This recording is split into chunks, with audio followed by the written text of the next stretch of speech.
The forest began suddenly. It seemed that the road, which was covered with small gravel and stretched across the bleak fields, disappeared into a dark wall, where the trees grew together like a single organism. In the summer, the leaves hung like heavy garlands, blocking out the sky. And in the autumn, the forest was filled with a damp mist that made it easy to get lost just a few steps away.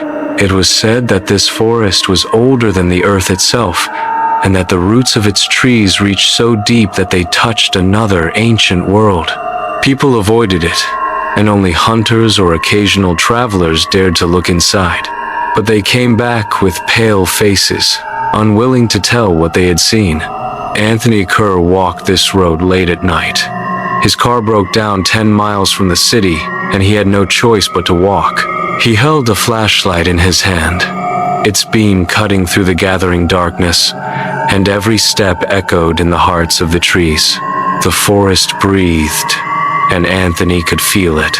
With each step, he could feel the roots beneath the ground moving like huge snakes, and the trunks trembling slightly, as if responding to his presence. He had heard stories about the woodland master. They were told in the town of River Crossing, where he had recently rented a house. The old people spoke of a creature that looked like a mix of man and tree, with bark-covered arms and legs that seemed to grow straight from the ground. They said that his nose was long and misshapen, like a caricatured jester, and that his hair was woven with foliage. No one knew what he was, a spirit or a product of old magic, but they all agreed that to meet him in the woods was to sign your own death warrant. Anthony thought of all this as village tales. He was a practical man, a biology teacher at school who loved facts, science, evidence. But still, as the road narrowed and the trees loomed above like the arms of a giant, he felt an unpleasant chill in his chest. At first, he heard footsteps. No, not footsteps, rather a heavy shuffling, as if something huge were moving its feet across the ground, rooting the soil. Anthony stopped and turned on his flashlight at full power, pointing it to the left, where the spruces grew thickly. The beam caught only a green wall, but the footsteps continued, now to the right.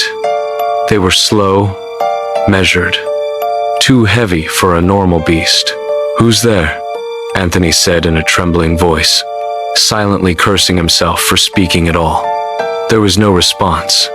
Even the crickets had fallen silent. The forest was frozen, and then he saw it. At first, it looked like a tree trunk with growths, but then the trunk moved and took a step forward. A figure emerged from the darkness, as tall as a 2-story building.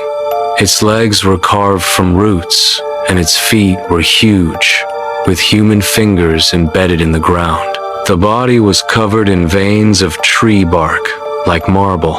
The face was the most terrifying part.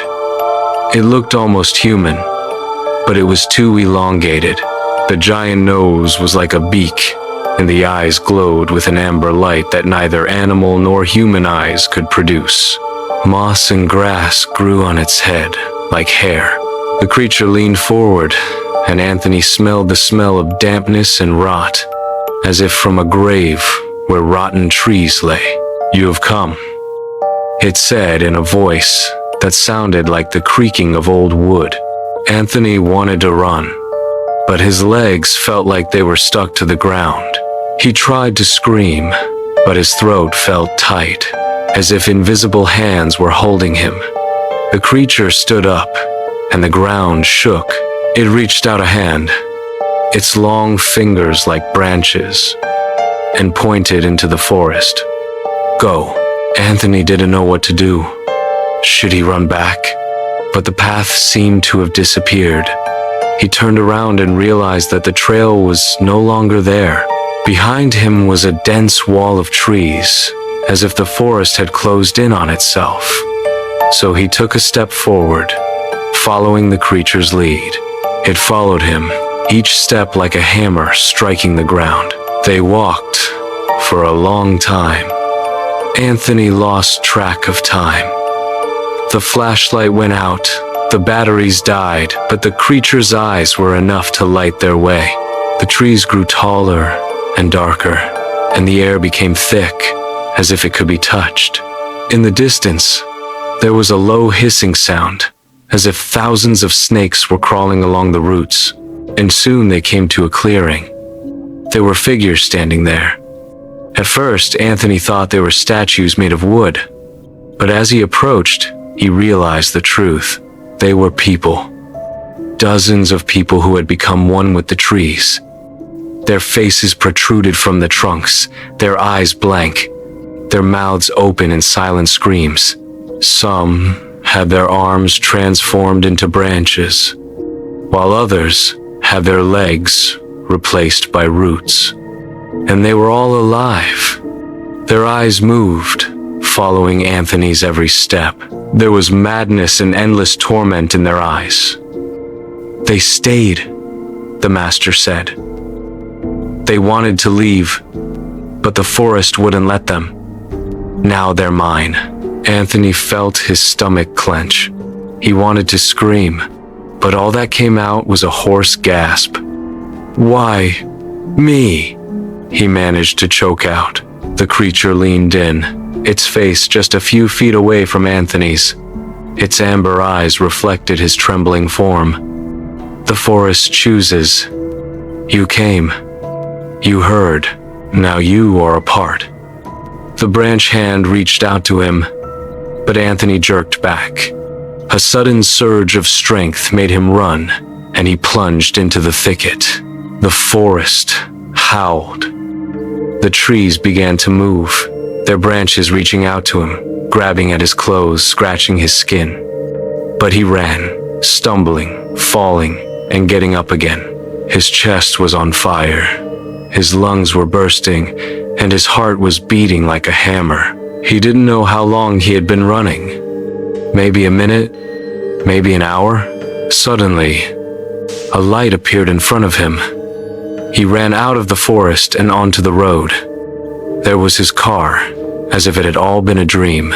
Anthony slammed the door, started the engine, and the car started on the first try, as if it had never broken down. He drove away without looking back. But even outside the forest, he could still hear footsteps, slow, heavy footsteps. It seemed as if the trees on the sides of the road were leaning towards him, as if they were watching him. That night, he couldn't sleep. In every creak of the house, he could hear the rustling of roots. In his dreams, he saw faces embedded in the trees, and among them, he saw his own face. The next morning, he noticed a scratch on his leg. It looked like a thin root cutting through his skin. Over the next few days, the scratch turned into a bump, and a small green sprout emerged. Anthony tried to pull it out, but a thick, black resin oozed from the wound. He could hear whispers calling him into the forest. He stopped leaving his house. He started drinking to drown out the call. But every night I dreamed of the woodman, with his long nose, amber eyes, and huge legs that disappeared into the ground. One night he woke up and realized that he was standing barefoot on the grass, at the very edge of the forest. He didn't remember how he got there. There was a voice inside my head. Go ahead. He took a step forward. Second, and the forest closed behind him. No one saw him anymore. They said in River Crossing that he had left, but the hunters swore that a new tree with a face that looked very much like Anthony Kerr had appeared in the depths of the forest. His eyes were alive and full of horror, and his mouth was open in a silent scream.